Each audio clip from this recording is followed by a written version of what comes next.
Comencemos con las noticias más importantes del día. De contarle que hoy se realizaron las últimas honras fúnebres a los 5 militares de alto rango que perdieron la vida en una tragedia aérea en Huehuetenango.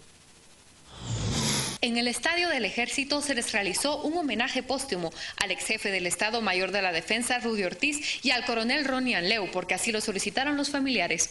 Los miembros del Club Aurora hicieron la entrega de una camisola del equipo al fallecido jefe de Estado. Nos encontramos en la que seguramente era la segunda casa de mi papá, en un club que él amó con todas sus fuerzas, que le dedicó todo su tiempo, toda su pasión, todo su esfuerzo, toda su dedicación. Él pudo ser jugador de fútbol Aurora, pero no fue porque decidió dedicarse a lo que más amaba, que era el ejército. Pero él en su pensamiento tiene, ¿verdad?, de que no como jugador, pero sí como directivo iba a alcanzar ese objetivo. Les agradecemos mucho este homenaje, estas muestras de gratitud y de respeto tanto hacia mi familia como hacia la familia del coronel Anleu. Y les quiero pedir un favor, que sigan con el legado que mi papá les dejó a los jugadores y al cuerpo técnico y a la junta directiva, para que todos podamos ver cumplidos ese sueño de estar en Liga Nacional. Muchas gracias y Dios les bendiga. Por su parte, el ministro de la Defensa aseguró que se realizó la actividad anterior porque al momento de tomar posesión el fallecido jefe del Estado Mayor pidió dirigir el equipo para integrarlo a las ligas mayores. Él me pidió ser el presidente del equipo y se comprometió a llevar el equipo a Liga Nacional. En el torneo pasado pues ya lo recibimos con algunas complicaciones y hubo que hacer un proceso para alcanzar las 5 estrategias que se trazaron. Y hoy pues estábamos muy contentos, el equipo está funcionando bien, él siempre al frente, siempre motivado, siempre buscando cumplir con el objetivo. Siente que él trabajó realmente mucho por este equipo, estoy seguro que se le va a recordar durante la eternidad. Hoy es publicado en el Diario Oficial el acuerdo gubernativo sobre los 3 días de duelo nacional que declaró el organismo ejecutivo por el fallecimiento de 5 elementos del ejército en un accidente aéreo en Nentón, Huehuetenango. El acuerdo está firmado por el presidente Otto Pérez Molina. He de contarle que pobladores de Monte Olivo, lugar del cual fueron desalojadas más de 100 familias la semana pasada en el departamento de Alta Verapaz, han pedido que la Policía Nacional Civil regrese para el resguardo del lugar. En los últimos días se han visto reacciones diversas por el tema de la hidroeléctrica Santa Rita. Esto porque pobladores han denunciado que son víctimas de los acosos por parte de agentes de la PNC y trabajadores de la hidroeléctrica. Sin embargo, al Congreso de la República se hicieron presentes 4 comunitarios de Monteolivo para solicitar que la Policía Nacional Civil regrese a la localidad. En el área de Monteolivo hay una tapa de paso por un pequeño grupito de personas. Entonces nosotros venimos a dejar ese documento en donde nosotros solicitamos nuevamente una instalación de la Policía Nacional o una subestación para la seguridad de nosotros, de buen ciudadanos, ya que nosotros necesitamos la seguridad de nosotros y de nuestra familia. Uno de los representantes añadió que ellos están sufriendo de acoso por parte del legislador Amílcar Pop. Esto por ser, según ellos, quienes incitan a las comunidades. El líder de la organización que llega allá, llega a la Porbazán, y llega a la Sexa, y llega al señor diputado Amílcar Pop. Para mí, ese diputado es política. Si la gente la ponen otra vez, sigue haciendo sus cosas que no se debe hacer, ¿verdad? Pero no se debe ir haciendo cosas allá. Si él está tranquilo aquí, él está comiendo, él está en todo. Entonces nosotros no queremos más problemas. Ese señor diputado, piénselo bien lo que está haciendo, que ponga su mano en su conciencia. ¿Por qué lo manda a la gente a matar? Digamos, la semana pasada regresaron policial heridos, regresaron... Y esos elementos son mandados por la ley. El entrevistado añadió que estarán solicitando al Ministerio de Gobernación que tome en cuenta la petición de regresar a la Policía Nacional Civil al lugar. El oficialismo en el Congreso de la República ha presentado una iniciativa de ley con la que se busca contrarrestar el robo de automóviles en nuestro país. Cada día 16 vehículos son robados en Guatemala y 8 minutos se tardan en desmantelar los pequeños y 12 minutos en autos grandes. Ante ello, el diputado de la bancada patriota Juan Alcázar presentó una iniciativa de ley para la prevención de robo de los automotores. Lo que estamos nosotros presentando acá es una iniciativa de ley la cual lleva por nombre Ley contra el robo y hurto de vehículos automotores. Al decir automotores estamos hablando de terrestres, aéreos y marítimos, no simplemente vehículos, carros como le conocemos, ¿verdad? ¿Y por qué se hace esto? Lamentablemente en Guatemala en la actualidad se roban 16 vehículos diarios. El carro, quien lo roba, le pagan 3,000 quetzales en el taller donde lo llevan para que sea desmantelado. Este que lo vende por partes obtiene 17,000 quetzales de utilidad. Entonces es un negocio en donde hay involucrada mucha gente. El legislador añadió que con esta nueva normativa se estaría buscando que el registro de la propiedad sea quien tenga a su cargo los trámites de traspaso de vehículos y que esto no sea por medio de la SAT. El Registro Nacional de la Propiedad, que es el ente que se va a encargar a partir de que la ley entre en vigencia de llevar el registro de todos los vehículos que entran al país, tiene que dar de baja un vehículo que sea dado por las aseguradoras, ¿verdad? Porque ese vehículo ya no puede, o sea, esos papeles dejan de servir, porque el carro dejó de servir, el carro fue dado de baja, entonces los papeles también tienen que ser dados de baja. Sigamos con las noticias. He de contarle que el viceministro de Presupuesto del Ministerio de Finanzas Públicas urgió la aprobación por parte del Congreso de la República de bonos por más de 4,000 millones de quetzales. Para el viceministro de Presupuesto de Finanzas Públicas, Edwin Martínez, urge que el Congreso de la República apruebe los 4,000 millones de quetzales en bonos. De lo contrario, o se ajusta el gasto o se cae en mora. Es urgente la aprobación por parte del Congreso de la República, porque estos recursos lo que están orientándose es en su alto porcentaje al pago de la deuda pública. Lo que sucede es de que ante la no aprobación del presupuesto del año 2014, entonces en el año 2013 habían 2 préstamos que financiaron el pago de la deuda. Entonces esos recursos no están disponibles. Tenemos el espacio presupuestario, pero no los recursos. Entonces esa es la importancia que tiene la aprobación de estos bonos, porque si ustedes ven de los 4,000 que el Ejecutivo está planteando, 3,400 son para el pago de deuda. Entonces, de no tener estos recursos, hay 2 opciones. Una es ajustar el gasto, casi pagando solo salarios, ¿verdad? Entonces no quedaría ningún margen de maniobra para seguir atendiendo otro tipo de prioridades del gobierno. O caer en mora, ¿no? Según Martínez, para septiembre se debe tener el dinero para no pagar con ingresos corrientes la deuda pública.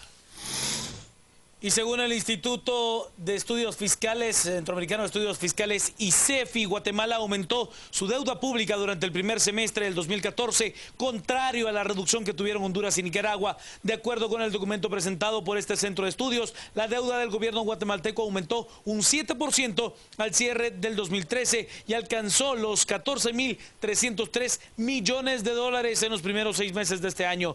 Con ese valor, la deuda, la cual consideran estable, alcanzaría un 24,5% del Producto Interno Bruto en 2014. Nuestro país destina el 23% de los ingresos totales del Estado para el pago de deuda. El INCEFI califica de preocupante esta situación, aunque aclara que continúa estando por debajo de los límites establecidos para las economías como la costarricense. Y en su calidad de secretaria general del Partido Patriota, la vicepresidenta de la República, Ingrid Roxana Valdetti Elías, pues aseguró no tener miedo a la decisión tomada por el Tribunal Supremo Electoral de solicitarle al Ministerio Público y a la Contraloría General de Cuentas una investigación sobre si el gobierno está utilizando fondos del Estado para promocionar alguna figura política. La vicepresidenta Roxana Valdetti, en su calidad de secretaria general del Partido Patriota, confirmó que conoce la exhortación que hizo el Tribunal Supremo Electoral al Ministerio Público, a la Contraloría General de Cuentas y a la Procuraduría General de la Nación para que determinen si se utilizan fondos públicos para promoción electoral. Valdetti le restó importancia a la solicitud del tribunal y asegura que no le preocupa porque el gobierno no está haciendo campaña y reiteró que Alejandro Sinibaldi, ministro de Comunicaciones, tiene que darle a conocer a la gente las obras que hace dentro de su cartera porque es algo esencial. Nosotros recibimos la advertencia, pero no lo estamos haciendo, entonces por lo tanto no más que recibir la advertencia, que es lo que nos queda, pero realmente nosotros estamos trabajando y nosotros tenemos la obligación de informarle al pueblo de Guatemala cuál es nuestro trabajo. Secretaria General, le puedo decir, Alejandro Sinibaldi es ministro de Comunicaciones y él tiene que hacer la información como cualquier otro ministro de las acciones que él está llevando a cabo. El gobierno de la República le renovará los contratos a 59 organizaciones no gubernamentales que trabajan en cuanto al programa de extensión de cobertura de salud pública. La vicepresidenta Roxana Valdetti Elías dio a conocer que a 59 organizaciones no gubernamentales que prestan servicios de extensión de cobertura en salud, sí se les renovará el contrato. En tanto, 6 les fueron rescindidos los contratos y además de eso, se les denunció ante el Ministerio Público. Son 59 ONGs las que se quedan, son 6 denuncias que ya están presentadas en el Ministerio Público, se presentaron desde el día, si no estoy mal, jueves de la semana pasada, y pues esperamos el trabajo del Ministerio Público para ver qué acciones toma. Y las 59 fueron las mejores evaluadas, con ellas nos quedamos. No obstante, las que se quedan con el Estado deben regular las contrataciones de personal. Como por ejemplo la regularización de las contrataciones que ellos tienen. Hemos pedido que bajen un poquito el pago de las personas que trabajan en las ONGs para que alcance más el dinero, pero también para que hagamos de alguna manera una comparación y que sea equitativo los que trabajan en áreas de salud y los que trabajan en ONGs. Y por otro lado también que todos, ya sea ONGs o servicios de salud, centros de salud del Estado, tengan los mismos 40 insumos que tienen que tener para poder dar el servicio de la ventana de los 1000 días, del Pacto Hambre Cero y la atención primaria de salud. Momento del clima, Diana Guerra.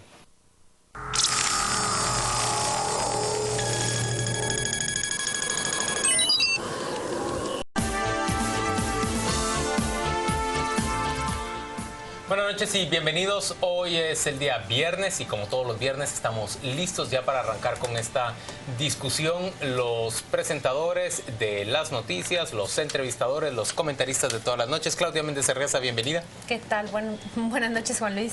Pablo Hurtado. Juan Luis, bienvenido. Ya vino de donde andaba. ¿Se le concedió volver? Se me concedió volver, así es. Qué bueno. ¿Qué dice don Filip Chicola, quien nos acompaña el día de hoy? No. Filip ha estado aquí con nosotros, ¿cuánto? Las últimas 3, 4 semanas. 3 meses, creo. He sido banca izquierda, banca derecha, banca centro derecha. He de decir que estoy próxima a pedir vacaciones, entonces muy pronto le tocará estar aquí. Después acá. Viernes 22 de agosto. Gracias por acompañarnos. Arrancamos con la primera discusión de esta jornada y tiene que ver con esa ley de protección de especies vegetales, así. De obtención de vegetales. ¿De obtención de especies vegetales o de obtención de vegetales? Ley de protección de... es un nombre raro. De obtención de vegetales, sí. Muy bien. Los diputados al Congreso, después de escuchar una gran cantidad de críticas en su contra, sobre todo porque esta ley penalizaba a aquellos agricultores que utilizaran a especies, por ejemplo, como granos de maíz o semilla de maíz que no hubiera estado registrada apropiadamente, aunque esta hubiera sido una semilla que se hubiera usado para sembrar durante muchísimas generaciones, podían haber sido llevados a proceso en la vía penal. Pues han decidido escuchar las críticas y han pactado modificar esa iniciativa con una nueva ley que solo incluye 3 artículos. Esto es para desaparecer el artículo 50 de esta iniciativa de ley, la que habla de la penalización, y esto obtendría pues el apoyo ya de suficientes diputados para que sea aprobada de nuevo. Entiendo que el pacto que da lugar a esta modificación a la ley de especies vegetales o de obtención de especies vegetales incluye tanto al Partido Patriota como, por ejemplo, a Amílcar Pop de WINAC, que había participado en la aprobación inicialmente y que había sido objeto de muchas críticas por esa aprobación, digamos, precipitada o a la carrera. ¿Qué piensan ustedes? Yo hago una corrección. A ver.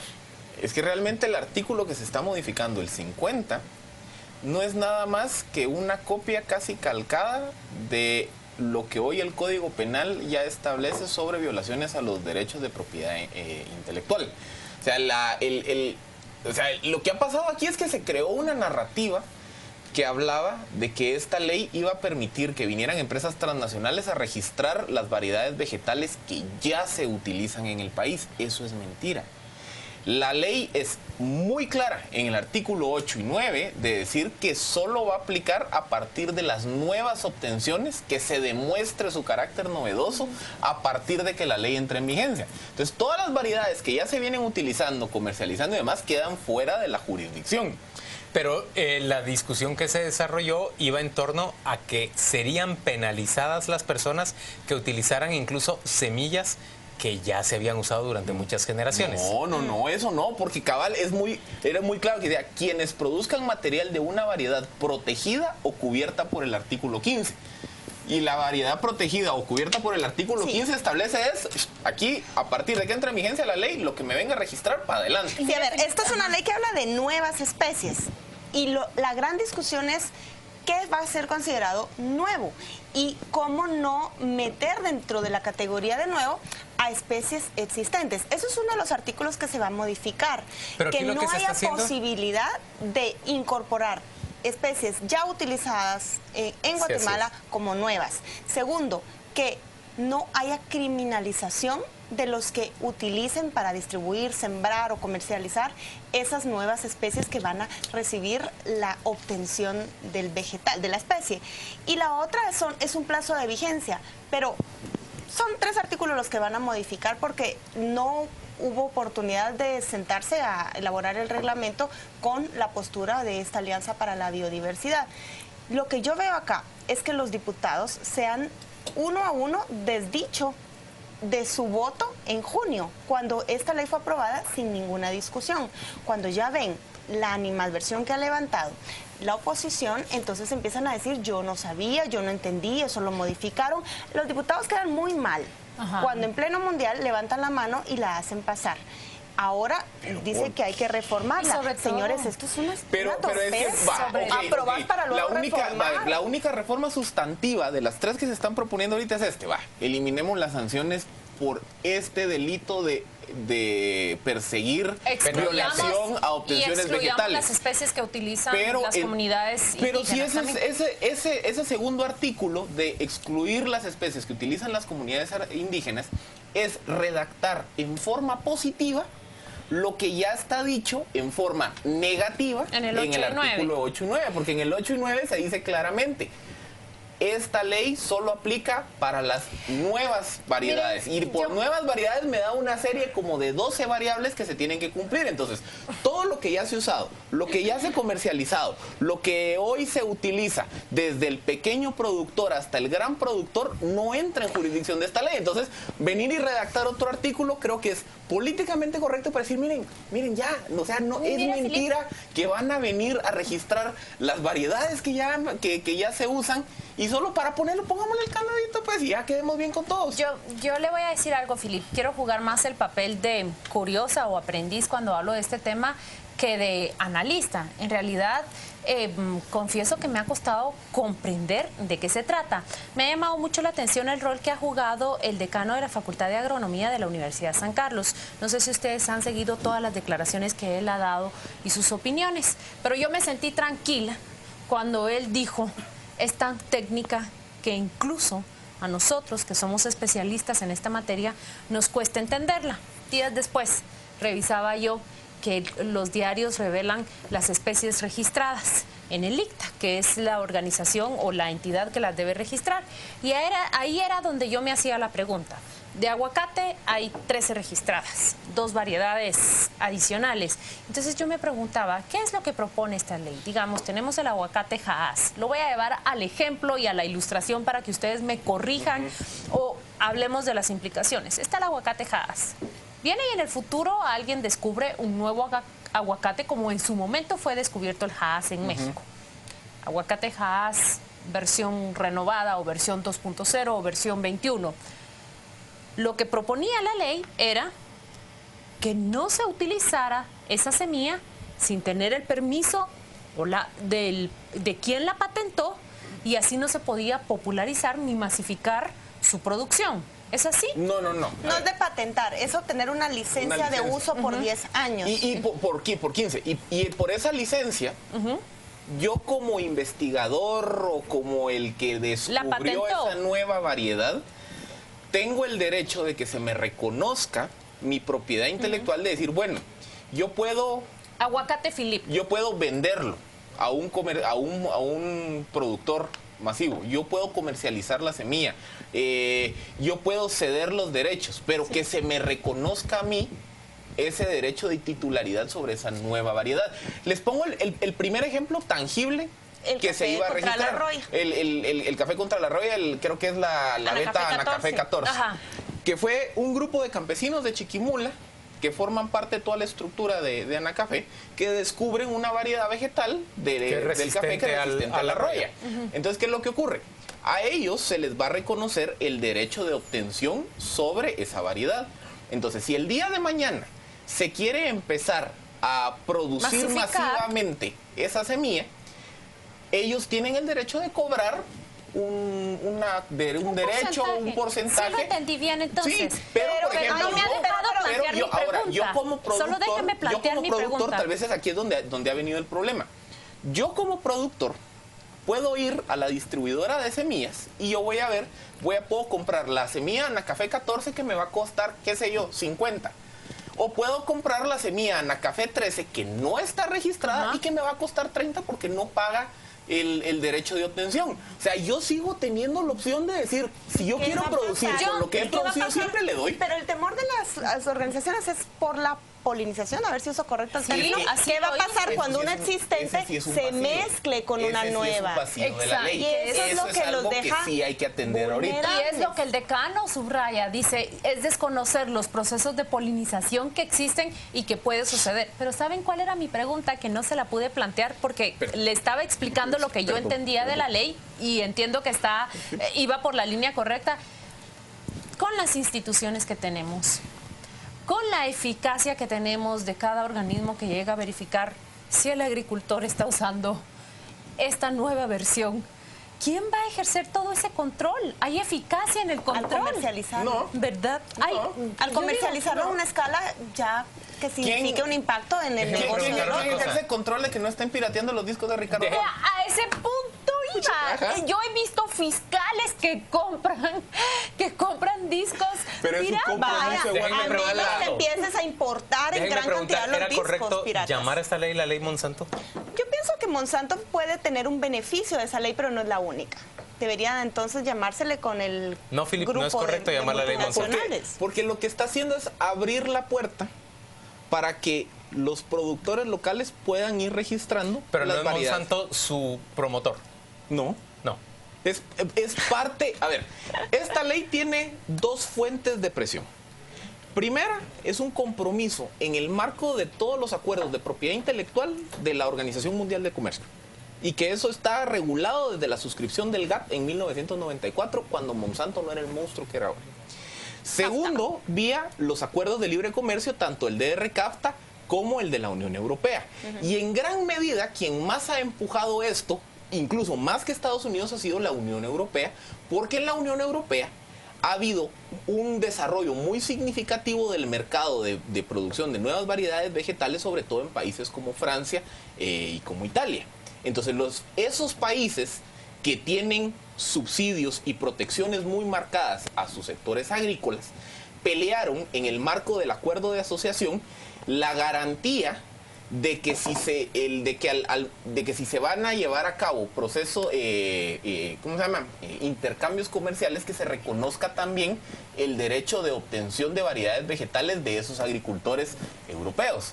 Entonces, todo eso estaba regulado en el marco de la UPOV, que es la organización internacional que se dedica a... Guatemala tiene un compromiso de cumplir con esto, pero de la misma forma que había incumplido Guatemala, lo ha hecho Costa Rica, lo ha hecho Colombia, lo ha hecho Nicaragua. O sea, hay muchos países que han incumplido precisamente por esos vacíos legales, donde hay una oposición de decir, bueno, ¿qué va a ser nuevo y qué va a ser existente? Y cómo nosotros nos garantizan que no nos van a penalizar por utilizar lo que tradicionalmente hemos usado para alimentarnos. Aquí Un último comentario, perdón que me robe un último minuto. Ahí hay un ejemplo de la relativización de la soberanía. Vivimos en un mundo donde las reglas en derechos humanos, en certificaciones, en comercio, en controles de propiedad intelectual, en 1001 cosas más, vienen de afuera. Nos gustan algunas, no nos gustan otras, pero es que esa es la tendencia del mundo. Hoy nos encuadramos en un mundo que tiende a promover un sistema de gobierno internacional. Hay un set de normas internacionales y los países están ante la disyuntiva de decir, bueno, o me aceptas ese set de normas o te vas a aislar de mis beneficios. Muy bien, vamos a la pausa comercial, volvemos dentro de muy poco.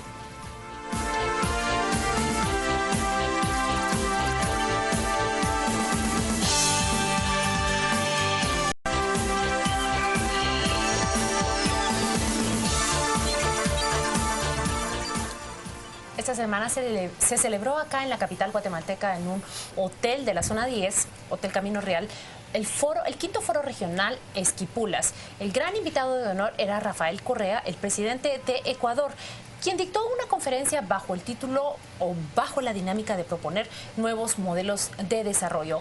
Vamos a hablar más adelante sobre sus palabras, pero queremos ahora hablar sobre detalles acerca alrededor del foro. Por ejemplo, quienes llegaron, estuvo abarrotado de gente. Se debieron habilitar salones alrededor del salón principal que había sido acordonado y preparado para la actividad, pero la participación masiva de personas obligó a los organizadores a abrir salas adjuntas y preparar pantallas que estaban dispuestas para que la gente pudiera escuchar y ver más de cerca al presidente ecuatoriano. Vamos a hablarle de quienes no llegaron.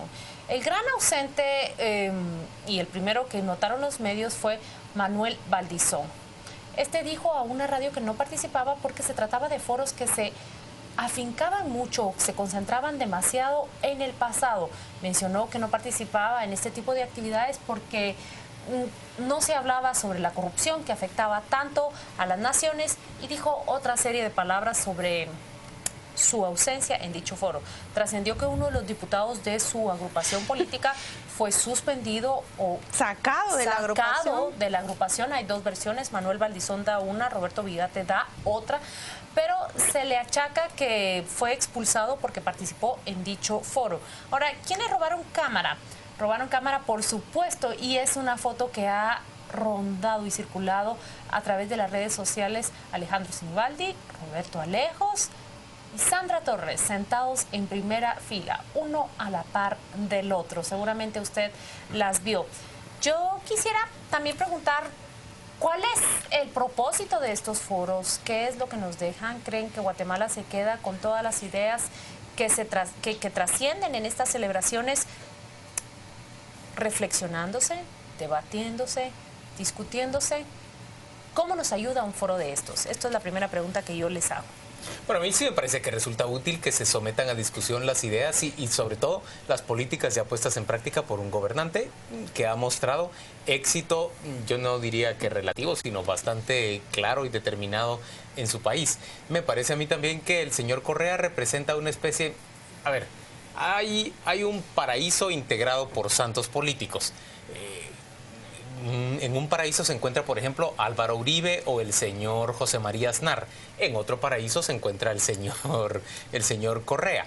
La gente que, digamos, es más devota de ese paraíso en el que está el señor Correa. Vale nadie. A ver Uribe o a ver a Uribe y a Aznar van al ENADE.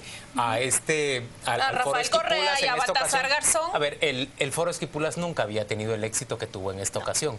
Y si ustedes se dan cuenta, Correa eclipsó completamente a la imagen de Baltasar Garzón, que en otras circunstancias habría sido una especie de celebridad en Guatemala. Pero esta vez pasó casi desapercibido por el discurso tan encendido del señor Correa. Las comparaciones son inevitables con el ENADE porque es justo en ese salón del Camino Real donde se realiza dentro de unas semanas.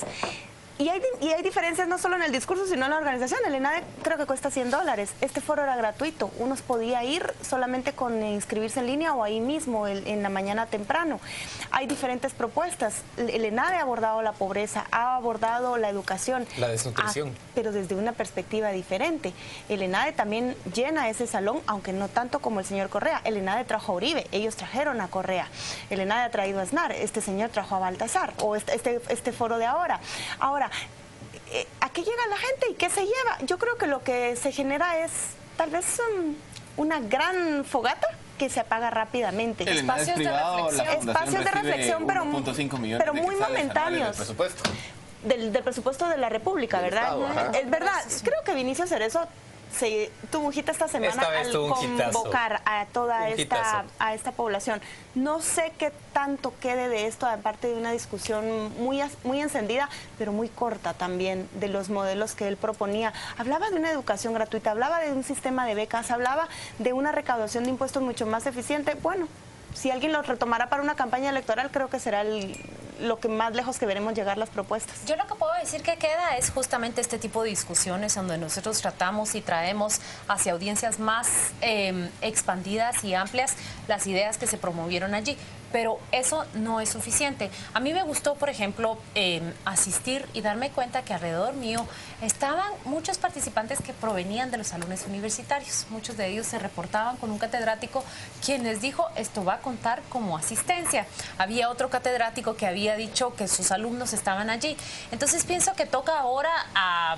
Por supuesto, los medios de comunicación hacen su trabajo, pero sabemos, como periodistas que somos y comunicadores, desde estas palestras que son mensajes efímeros. Los medios cambian completamente de página de inmediato y a la semana siguiente. Pero ¿a quién le toca entonces? Le toca a las aulas universitarias, le toca a la universidad, le toca a la academia seguir proponiendo y debatiendo este tipo de ideas para que quede, para que la reflexión quede y funcione. ¿Se aceptan o no se aceptan? No es el problema. El problema es que se discutan y que se conversen. Yo propongo que en el domingo ahondemos más a detalle el discurso de Correa, pero hablemos ahora de mensajes y a ver si nos relajamos un poquito y tal vez podemos sonreír para no ser tan serios en estos programas de análisis político. ¿Vieron lo que pasó esta semana con respecto del fisiquín y también del reto de echarse una cubeta con agua fría? Miren, hablamos de dos figuras de la política nacional.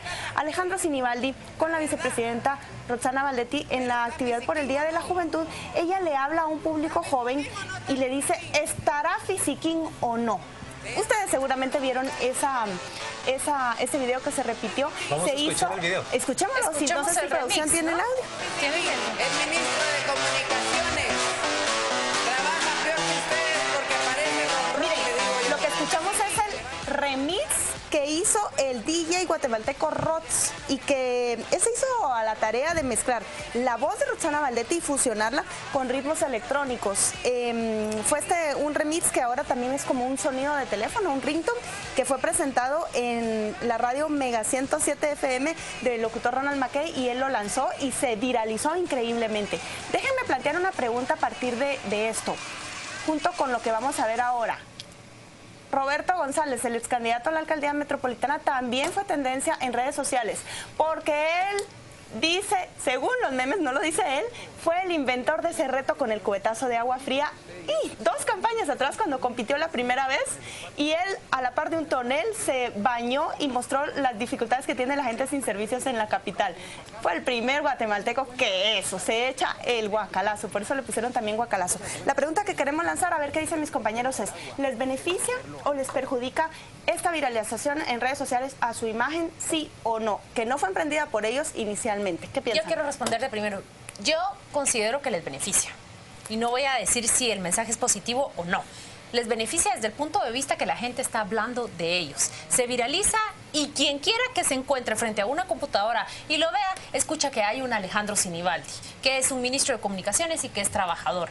Y quien quiera que se encuentre frente a uno de los memes que circulan a través de los teléfonos celulares, se recuerda de Roberto González Díaz Durán. Partiendo de eso, yo digo, les beneficia, se está hablando de ellos. Hay un principio política que dice, mientras se hable del político, el político está ganando. Ahora, el reto de ellos y de sus equipos es convertir esa moda, eso que están en boga, que no los están ignorando, que el fisiquín está en las conversaciones, que el guacalazo se está colando entre los chistes, convertirlo en algo positivo. ¿Y cómo se convierte en positivo? Pues para eso ellos tienen a sus expertos y veremos si las siguientes semanas son capaces de catapultar esos mensajes. Yo diría, tanto Sinibaldi como Roberto González en su estrategia necesitan un poco de lo mismo, porque Sinibaldi tiene entre 75 y 80% nivel de conocimiento. O sea, él necesita todavía 20% más para llegar a conocimiento universal, que es lo que se requiere para ser presidencial. 70, necesita 20, 25 para llegar al rango de lo requerido. Roberto González está en una fase de consolidación de imagen, que él también necesita crecer en su nivel de conocimiento. Y ambos compiten por un mercado urbano que es donde se concentra mayoritariamente la penetración de las redes sociales. Entonces yo creo que a los dos les ayuda, porque va a mantener vivo durante unos cuantos días su presencia en ese mercado en los que ellos quieren crecer y en los que se quieren consolidar. Les ayuda en ese proceso de viralización. Pero creo que le ayuda más a Roberto González, que está más atrás en nivel de conocimiento que a un Alejandro Sinibaldi, que Alejandro Sinibaldi necesita penetrar en las zonas rurales. Y yo sí no veo que este remix o todo este proceso vaya a llegar o se vaya a difundir a nivel del mercado rural. Por eso les digo, yo comparto la tesis de Claudia. Mientras se mantengan vivos en el imaginario colectivo, les cae bien. Juan Luis, ¿le ayuda? Yo pienso que nos ayuda a ambos. Es simple y sencillamente mención, es mantenerse en el imaginario. Ahora, a mí sí me parece que por lo menos el acto en el que la vicepresidenta presenta ante un grupo de jóvenes al ministro de Comunicaciones debe ser considerado un acto de campaña anticipada. Sí. No es correcto, es abusar incluso de fondos públicos. Yo digo rápidamente que creo que a Sinibaldi no le beneficia mucho que lo califiquen como fisiquín cuando él trata de proyectarse en esa población rural como un hombre trabajador y más cercano a la gente. No fisiquín. Es que esta imagen de sonrisa frescapil de la campaña pasada no le ayuda. Para él, no les ayuda. Pero ese mensaje no llega al mundo, o sea, no va a penetrar tanto en el mundo rural, porque esto es un mensaje que se ha viralizado exclusivamente en redes sociales. Y la penetración de redes sociales, principalmente urbana. Vamos a la pausa comercial, volvemos dentro de muy poco.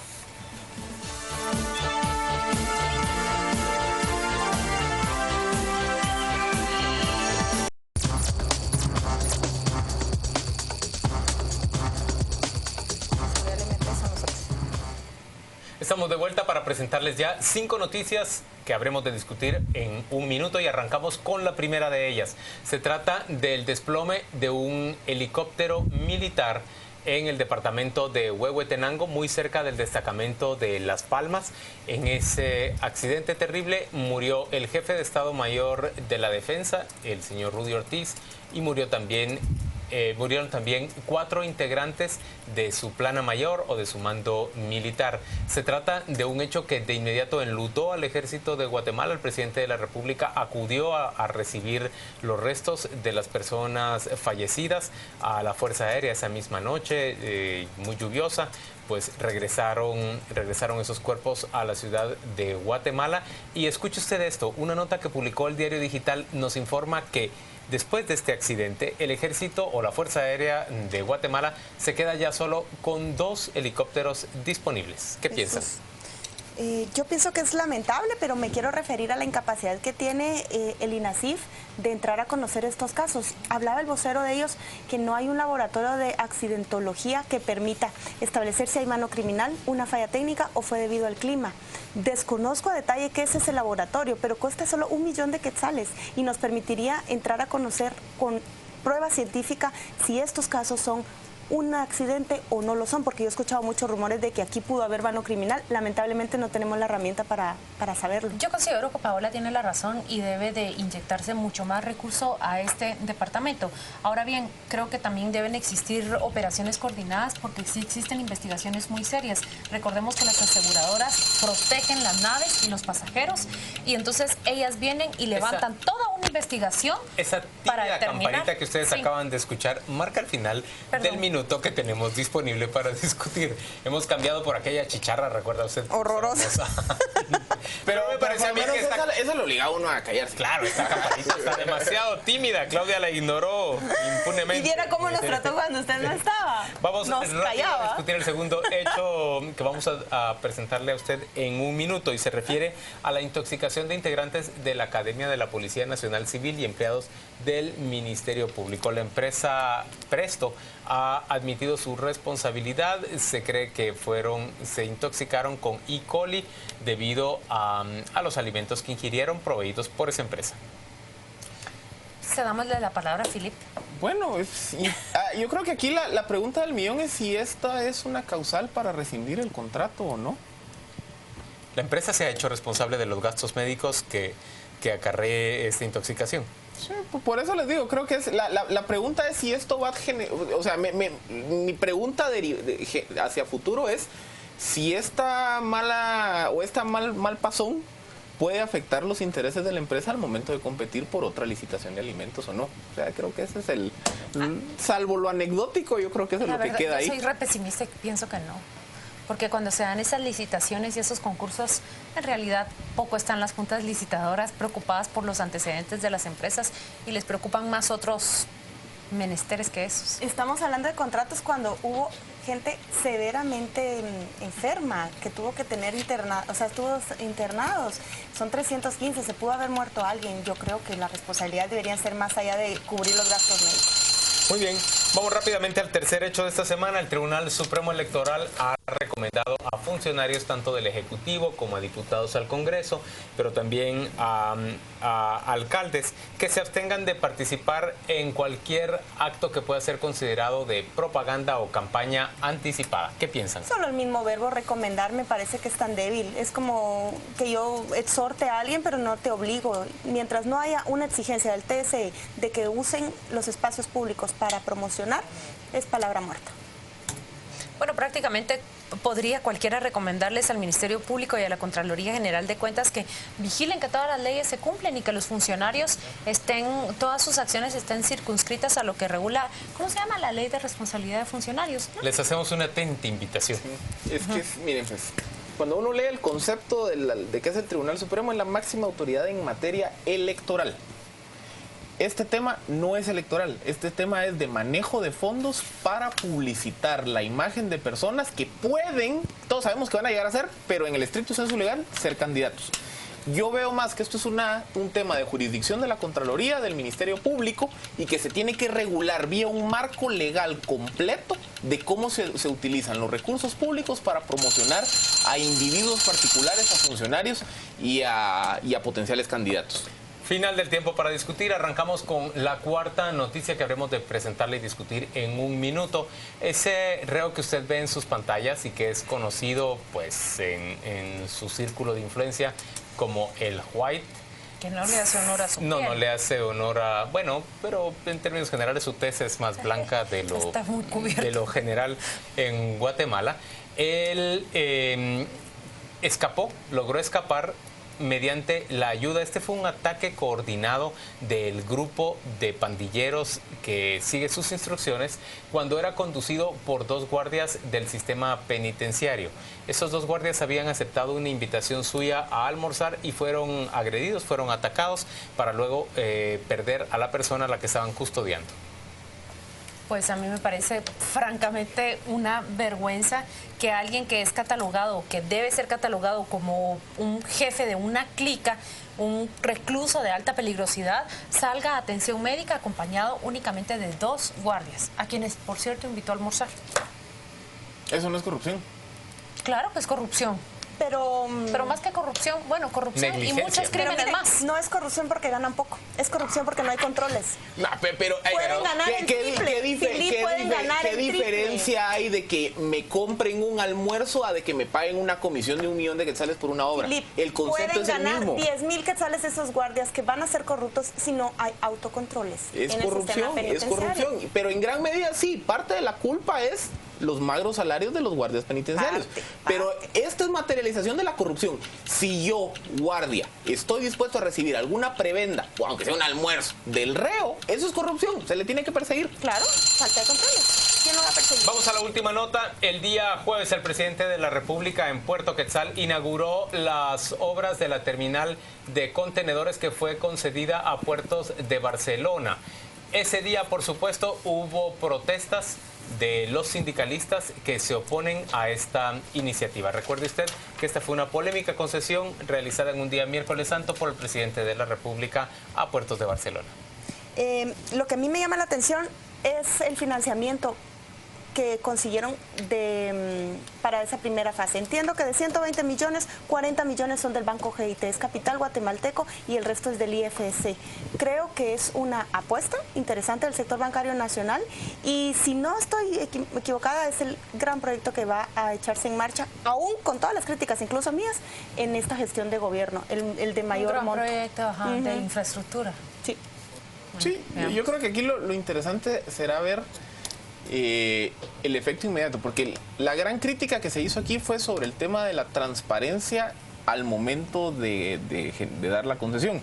Pero creo que poco se cuestionó sobre el efecto tangible para la logística y que podía tener en materia comercial para Guatemala. Yo creo que habrá que evaluar esa concesión en función a sus resultados tangibles. Yo creo que eso es lo que nos queda y ahora con la terminal inaugurada pues ya se puede ir hacia el futuro.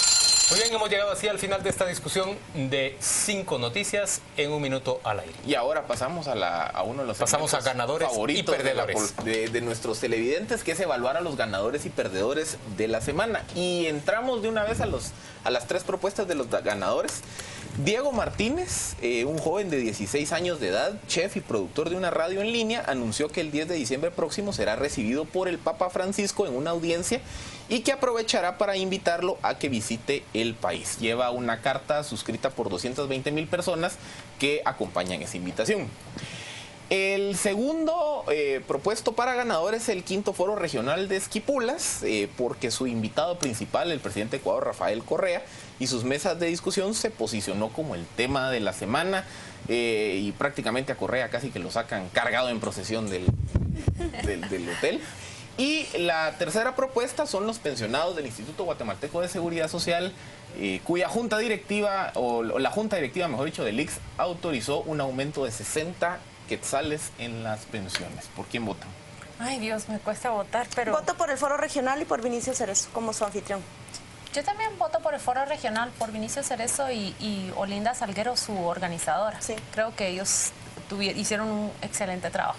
Yo diría, sí, yo también voy a votar por el señor Cerezo y la organización del foro Esquipulas. Yo soy fiel creyente en la juventud y creo que el trabajo que ha hecho Denis y es interesante porque está proyectando ¿Y te parece la función que, sí? de Guatemala, así que aunque quede como el Real Madrid perdiendo 3-1, voto por Denis.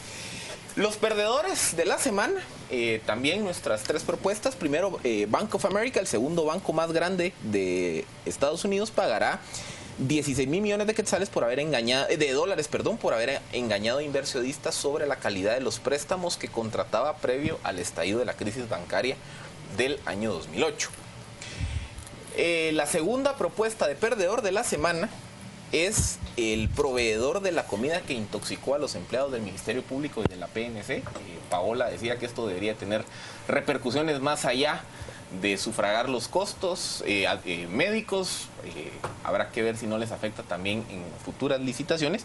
Y el tercer perdedor de la semana es la comunidad de judíos que habitan en las riberas de San Juan La Laguna, que fueron expulsados o que se confirmó que el Consejo de Ancianos de San Juan La Laguna de Sololá había solicitado la expulsión de esta comunidad de judíos, una nota reportada por Contrapoder ya hace más o menos mes y medio. Sí. ¿Por quién votan? Perdieron esta semana porque finalmente la comunidad decidió que tienen que irse y tienen que hacerlo ya. Yo creo que ellos son los perdedores a mi criterio. Para mí el perdedor pero el Procurador es de Derechos Humanos intenta evitar que eso ocurra. Yo pienso que al país lo que más le convendría es que eso no ocurra exactamente, que se muestra una una xenofobia, una intolerancia a la persona que es distinta a mí, que es muy indeseable en términos reales. Yo creo que el procurador está empeñado y ojalá esté obligado también a encontrar un acuerdo ahí.